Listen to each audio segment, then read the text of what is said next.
अच्छा triple H नहीं है। हाँ 3 आएगा ना, मतलब 3 वैसा है, 3 कॉमन है। हाँ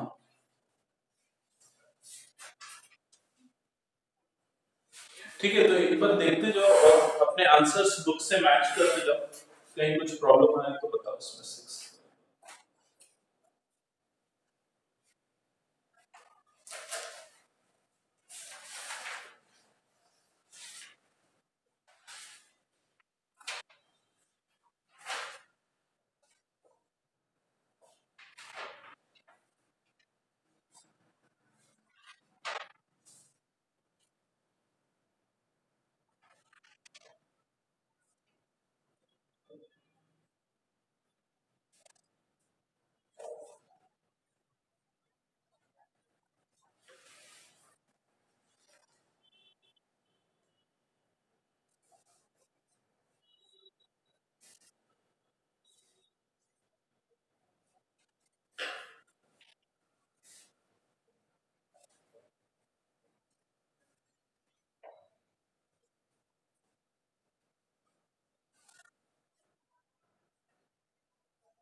6 का थर्ड हो गया क्या?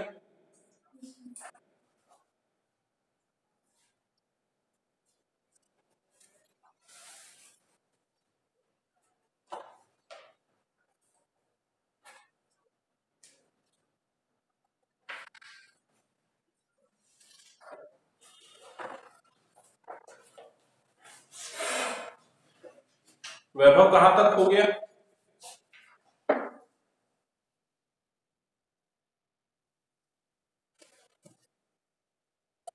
ओके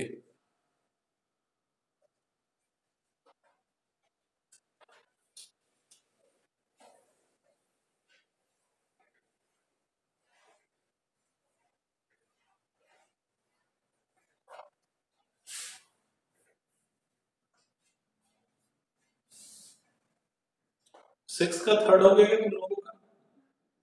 अंजलि? ओके क्रिस्टी तुम्हारा हो गया? कुछ प्रॉब्लम जा रही है अंजलि, बता दो।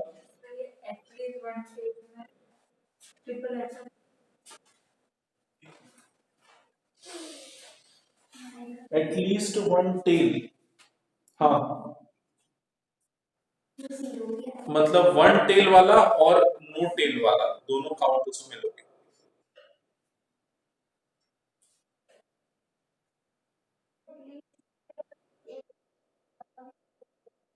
एक मिनट मैं गलत बोल दिया क्या? एटलीस्ट वन टेल मतलब वन टेल वाला और उससे ज्यादा वाला, मतलब ट्रिपल एच को छोड़ के बाकी सब आएगा।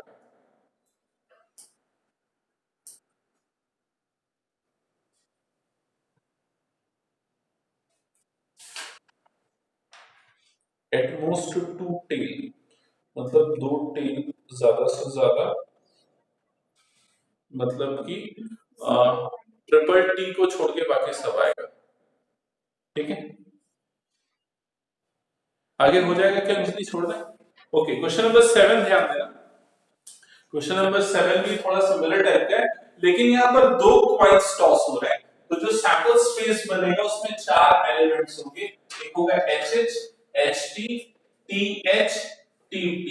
ओके और यहाँ पर इवेंट E जो है फर्स्ट पार्ट की मैं बात कर रहा हूँ, इवेंट E डिफाइन है tail appear on one point. तो मैं सीधा यहाँ पर उसका सेट लिख देता हूँ, tail appear on one point. बताओ क्या एलिमेंट होंगे इवेंट ई के?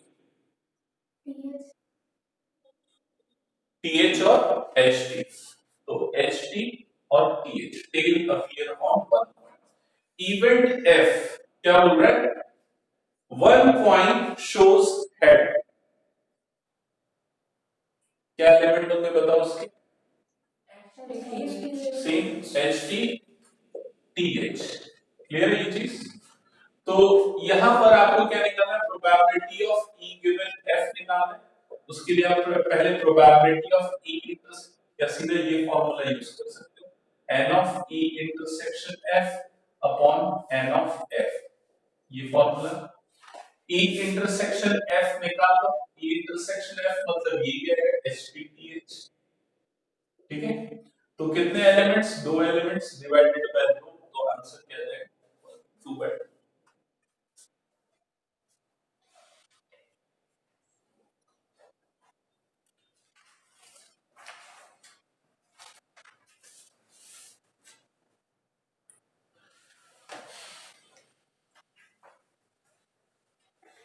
ठीक है, सेकंड पार्ट पे आते हैं हम। बाकी सब सेम है, सिर्फ इवेंट्स की डेफिनेशन चेंज हो गई। अब इवेंट ई है, नो टेल अपीयर्स, तो बताओ इवेंट ई के element H H. Event F है, no head appears, T T. तो E intersection F, five null set, ठीक है। बताओ क्या होगा इसमें, नहीं गलत, ये बताओ इसका क्या होगा, ये तो फाइव है लेकिन number of element in five that is zero, तो zero upon one that is equals to zero, ठीक है।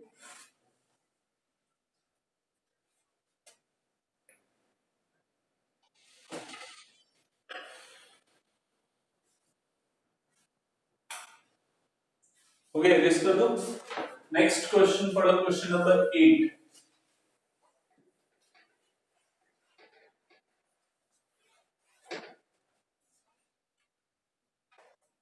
क्वेश्चन नंबर 8 है, a die is thrown 3 times, event E define है, 4 appears on third toss।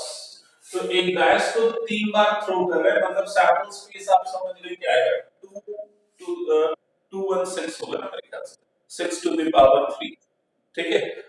Event E है, 4 appears on third toss, तो बताओ क्या कितने एलिमेंट्स होंगे और क्या क्या होंगे, 4 appear on third toss, मतलब इसके एलिमेंट क्या क्या हो सकते हैं, 1 1 4, एक ही हो सकता है, दूसरा क्या हो सकता है 1 2 4, तीसरा क्या हो सकता है 1 3 4 एंड सो ऑन, ऐसे बहुत सारा होगा।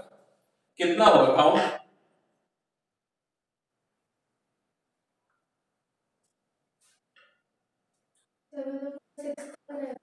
हाँ काउंट बताओ कितना होगा, हाँ तो कितना होगा इसमें, एन ऑफ ई, वैसे इसकी तो जरूरत नहीं इसकी काउंट की, ठीक है, जो भी है ये समझ गए ना क्या आने वाला। ओके, इसके बाद आगे लिखा है, इवेंट एफ लिखा है, 6 and 5 appears respectively on first 2 tosses, तो बताओ इवेंट एफ के एलिमेंट्स क्या क्या होंगे,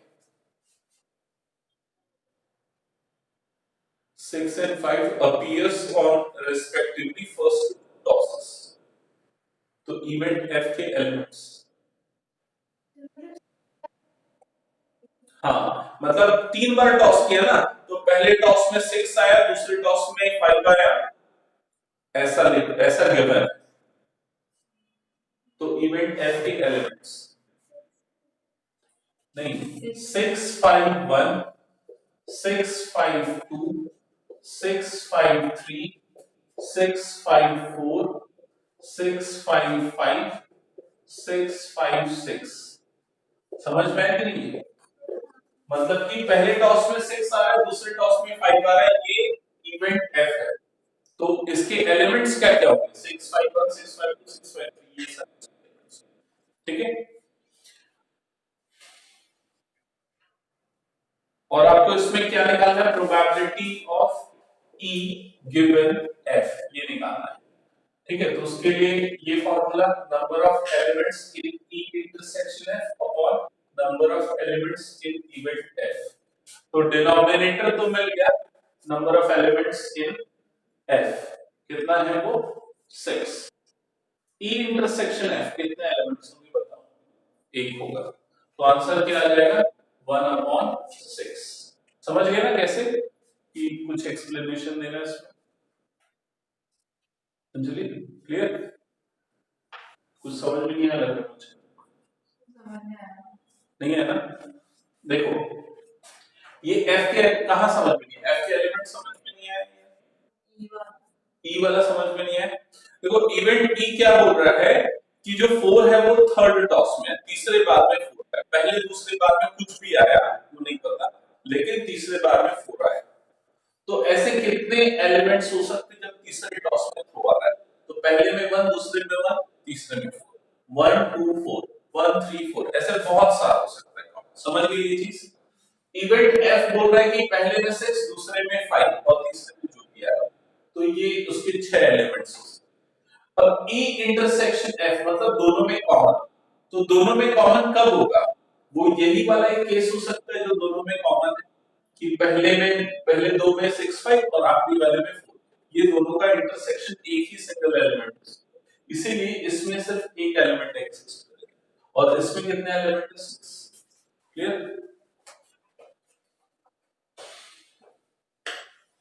ओके, इरेज करो, नेक्स्ट क्वेश्चन नंबर 9 देखना।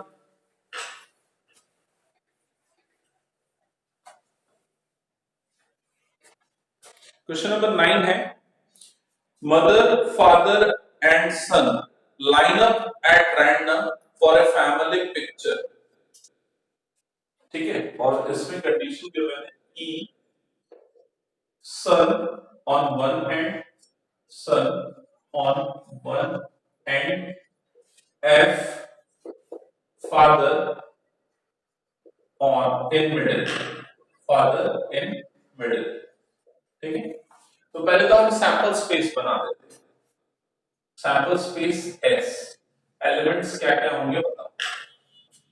तीनों एक लाइन में खड़े हो रहे हैं, फैमिली पिक्चर मदर फादर सन। ठीक है, तो एम एफ एस ये हो सकता है, एम एस एफ ये हो सकता है,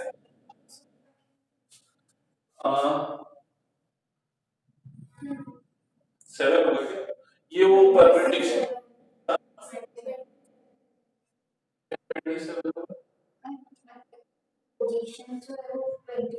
नहीं नहीं नहीं वैसा नहीं होगा इसमें, क्योंकि ये एक ही इवेंट बार बार रिपीट नहीं हो रहा है, समझे? उसमें क्या है ना, एक एक्सपेरिमेंट बार बार रिपीट हो रहा है, तो वो वाला फॉर्मूला उस केस में अप्लाई होगा। इसमें परम्यूटेशन अप्लाई होगा, या तो permutation combination, 3 vacant places 3 possible वो है जो भी है ऑब्जेक्ट्स, 3 ऑब्जेक्ट्स 3 वैकेंट प्लेसेस, तो 3 2 1 मतलब 6 पॉसिबल परम्यूटेशंस आर देयर। ठीक है, ठीक क्लियर थी, कुछ doubt?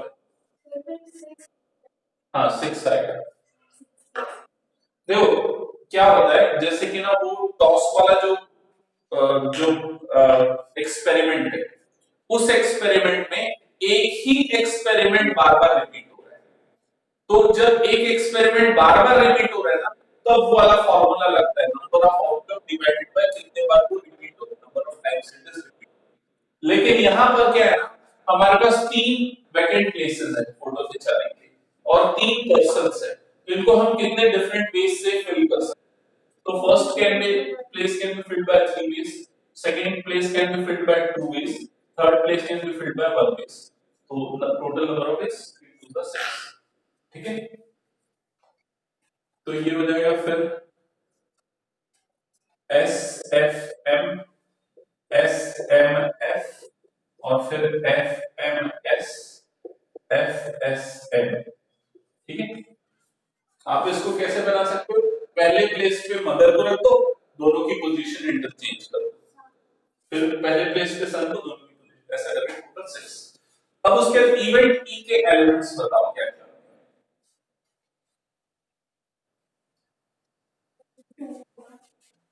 Sun on one and, 4 होगा ना, मतलब कि या तो इस एंड पे हो या फिर उस एंड पे हो, तो ये 4 पॉसिबल केसेस हो, ठीक है। एमएफएस, एसएफएम, एसएमएफ और एफएमएस। अब इवेंट एफ, फादर और मिडिल, टू केस बस होगा क्या? एक एस एम एफ होगा और एक होगा एफ एम एस, ठीक है। अब ई इंटरसेक्शन एफ,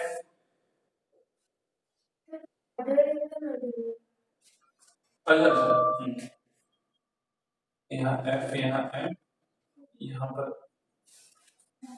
एम, यहाँ पर F, S F M, M F S, दोनों आएगा इंटरसेक्शन में। अब कंडीशनल प्रोबेबिलिटी निकालना है, प्रोबेबिलिटी ऑफ ई गिवन है, तो 2/2, मतलब आंसर क्या आएगा? 1। समझ गए ना?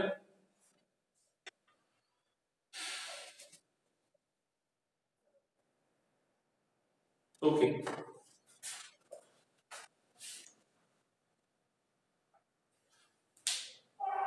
ओके, इरेज कर दो ये पूरा।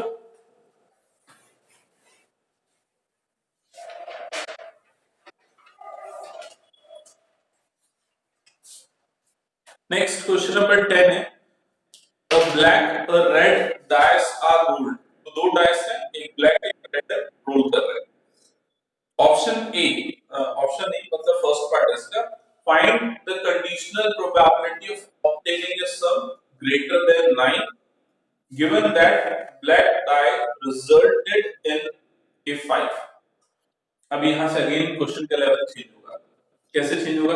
देखो फर्स्ट पार्ट जो था उसमें सीधा आपको ये गिवन था, प्रोबेबिलिटीज गिवन थी, पुट करना फार्मूला में, वैल्यू निकालना।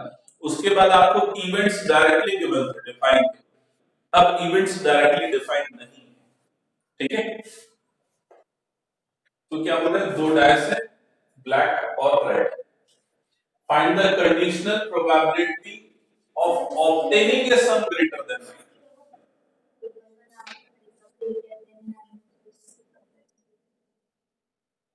ऐसा कौन सा है? एक बार मैं देखूंगा।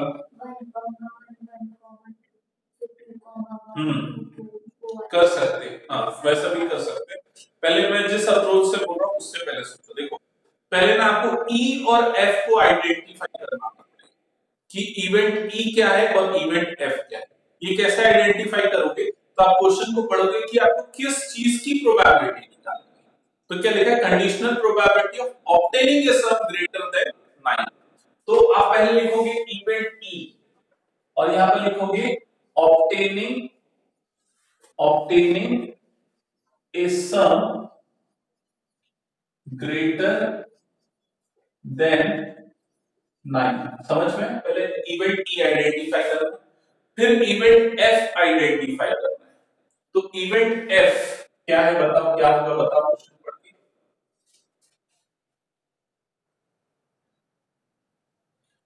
इवेंट एफ, क्योंकि आपको देखो probability of E given F निकालना है, तो गिवन इवेंट है वो क्या है? तो गिवन इवेंट क्या है? ब्लैक डाई रिजल्टेड इन 5, ठीक है। तो इवेंट एफ में क्या लिखोगे? Black dye shows 5। आए यहां तक समझ में? ओके, अब आपका सैंपल स्पेस क्या है?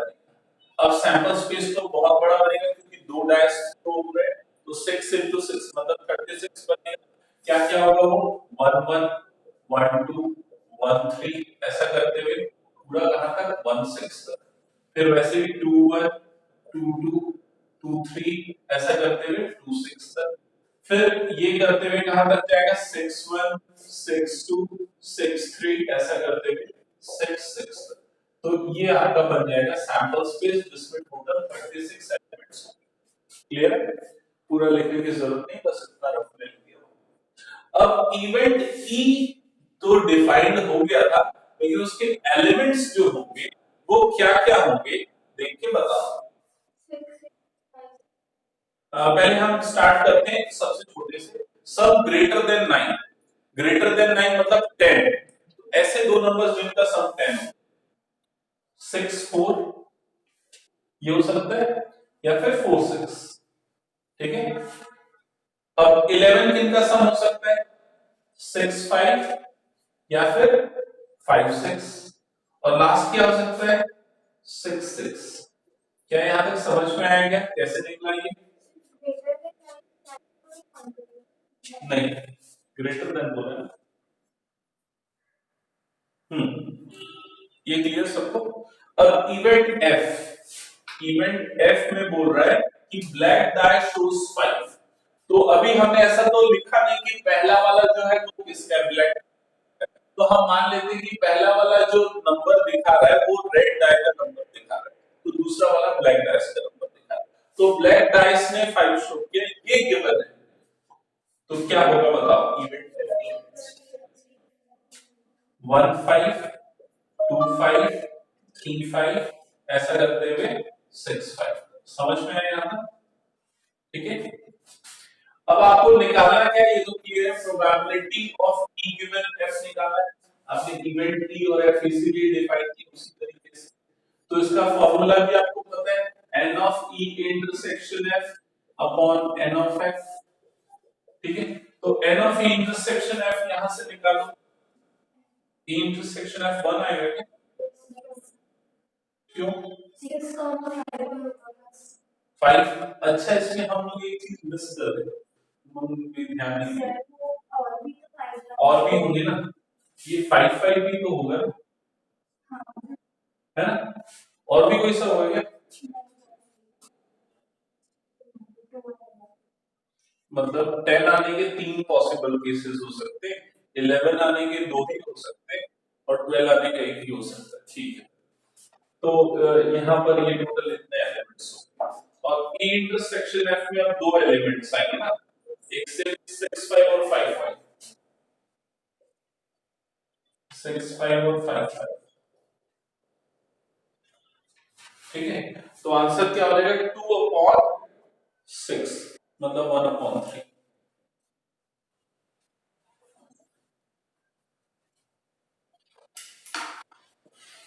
इसका सेकंड पार्ट तुम ट्राई करो एक बार, वैभव हो गया ये,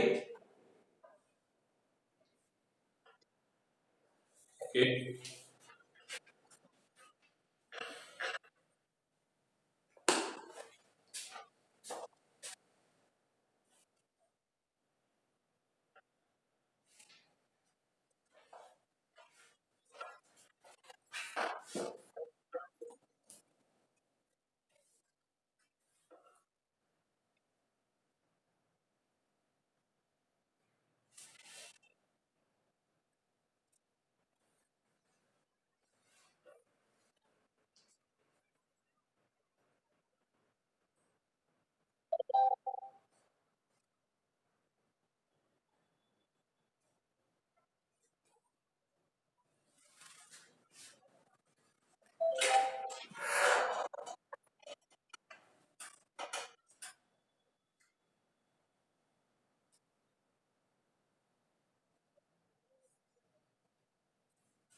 हो गया क्या, कि कुछ प्रॉब्लम आ रहा है?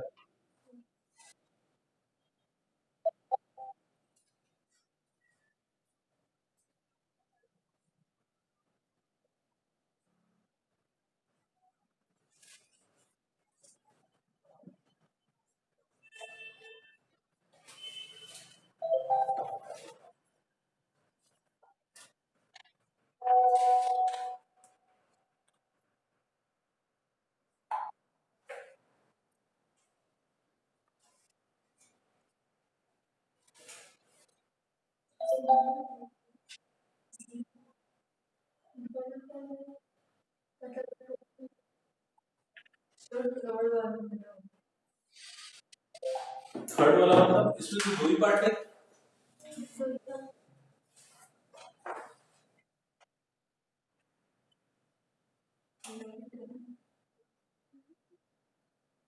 कौन से वाले में डाउट है? नहीं तो 10th का भी बना दिए क्या?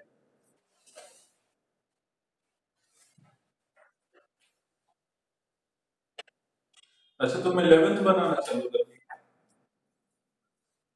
क्रिस्टी तुम कौन सा बना रहे हो? ओके। प्राची नहीं बन रहा है तो बताना।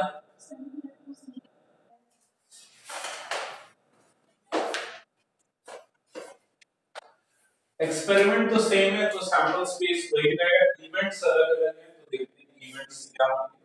ठीक है, तो सबसे पहले इवेंट ई जो है वो है, क्या होगा वो देखते हैं। Conditional probability of obtaining is sum 8, sum 8। तो 8 कब कब आएगा तो उसके हिसाब से इवेंट ई बनेगा। तो क्या क्या हो सकता है, 2 6 6 2, ठीक है, 3 5 5 3 4 4, बस इतना ही ना। ओके, फिर गिवन क्या है, वो हमारा इवेंट एफ है। The red die resulted in a number less than 4। तो रेड डाई हम पहले ले रहे हैं, रिजल्टेड इन नंबर 4। तो ये क्या क्या होगा, 1 1 1 2 1 3, ऐसा करते हुए बहुत सारा 1 6 तक। ठीक है, फिर वैसे 2 1 2 2 2 3 ऐसा करते हुए 2 6 तक,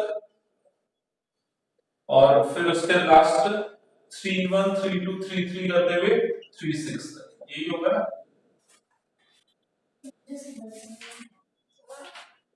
red die resulted in the number less than 4। मतलब रेड डाई मतलब पहले जो आ रहा है नंबर हम उसको रेड डाई का नंबर मान रहे हैं, तो वो नंबर 4 से छोटा है। तो 1, करेक्ट, हाँ। तो ई इंटरसेक्शन एफ, तो ये क्या होगा, दो एलिमेंट आएंगे, एक होगा 2 6 और दूसरा होगा 3 5। ठीक है, तो आंसर आएगा 2 अपॉन 8, कितना 18 है ना, 2 अपॉन 18, 1 अपॉन 9।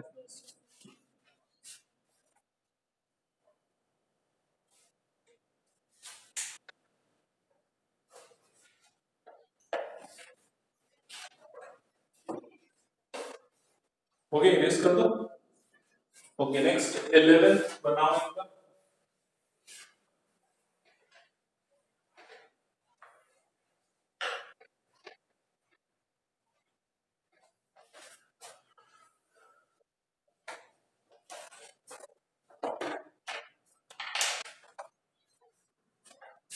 11th में आपको इवेंट ई गिवन है 1 3 5, इवेंट एफ गिवन है 2 3, इवेंट जी गिवन है 2 3 4 5। तो सबसे पहले आपको निकालना है probability of E given F, और फिर आपको निकालना है probability of F given E. ठीक है, तो निकालो और बताओ क्या क्या आ रहा है। ये 1/2 और ये 1/3। फिर आपको सेकंड पार्ट में निकालना है probability of E given G and probability of G given E. बताओ ये दोनों क्या क्या आ रहा है। 1/2 2/3, आंसर हो गया। अब लास्ट पार्ट में आपको क्या निकालना है, probability of E union F given G, ये निकालना है। ठीक है, तो ये कैसे निकलेगा, ये अभी थोड़ी देर पहले हमने वो देखा था ना, फॉर्मूला। ये निकालना है, एक और चीज निकालना है, इंटरसेक्शन। तो पहले इंटरसेक्शन निकाल लेते हैं, ये निकाल लेते हैं। ठीक है, probability of E intersection F given G, ये निकाला। ठीक है, तो एक काम करते हैं हम इसको निकालने के लिए, हम ई इंटरसेक्शन एफ वाले इवेंट को एच मान लेते हैं और वो इवेंट निकाल लेते हैं। तो बताओ ई इंटरसेक्शन एफ वाला इवेंट या इवेंट एच क्या होगा? ये क्या होगा? 3 होगा। क्या ये समझ में आया? ठीक है, नहीं आया समझ में? क्या किया? ये निकालना है ना आपको, ये निकालना है मान लो आपको। ठीक है, तो मैंने क्या किया, ये जो पूरा है ना, इस पूरे को मैंने एच मान लिया। ठीक है, और एच निकाल लिया, मतलब इंटरसेक्शन एफ निकाल लिया। ठीक है, अब उसके बाद ये जो एक्सप्रेशन है, अब ये क्या हो जाएगा? Probability of H given G हो जाएगा जो आपने निकाला। ठीक है, अब probability of H given G कैसे निकलेगा? Probability of H intersection G divided by probability of G, इससे निकल जाएगा। या सिर्फ नंबर लिख दो, number of H intersection G upon number of element in G, इससे निकल जाएगा। समझ में आई ये चीज? एक बार देखो और बताओ, समझ में नहीं आ रहा तो number of element in H given G, H intersection G, तो एच इंटरसेक्शन जी निकालो। तो एच इंटरसेक्शन जी में भी कितना एलिमेंट रहेगा? एक ही एलिमेंट रहेगा, 3। तो ये कितना हो गया? 1, और एन ऑफ जी कितना हो गया? 4। तो आंसर क्या आ जाएगा? 1/4। क्लियर? अब एक और पार्ट इसमें निकालना है, वो क्या निकालना है? Probability of A union, A union नहीं, ए नहीं, क्या है? ई यूनियन एफ गिवन जी, ये निकालना है। तो देखो इसका प्रॉपर्टी जो मैंने बताया, देखो, हाँ वही वाला फॉर्मूला क्या था, वो प्रॉपर्टी में ऐसा लिखा होता, probability of E given G plus probability of F given G divided minus probability of E intersection F given G. यही था ना प्रॉपर्टी का फॉर्मूला, मतलब जैसा वैसे ही लगेगा ज्वाइंट प्रोबेबिलिटी का फॉर्मूला, बस नीचे में सब में गिवन आ जाएगा। ठीक है,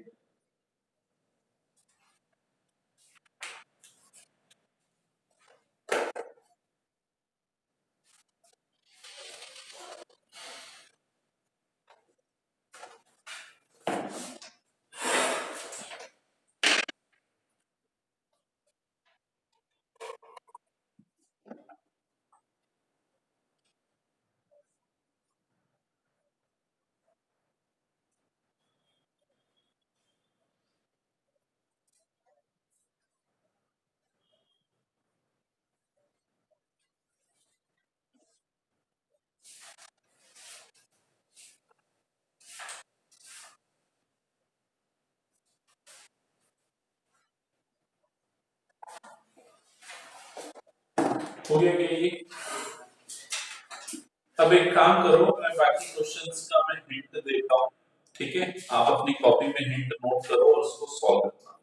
ठीक है, क्वेश्चन नंबर 12 क्या लिखा है? Assume that each born child is equally likely to be a boy or a girl.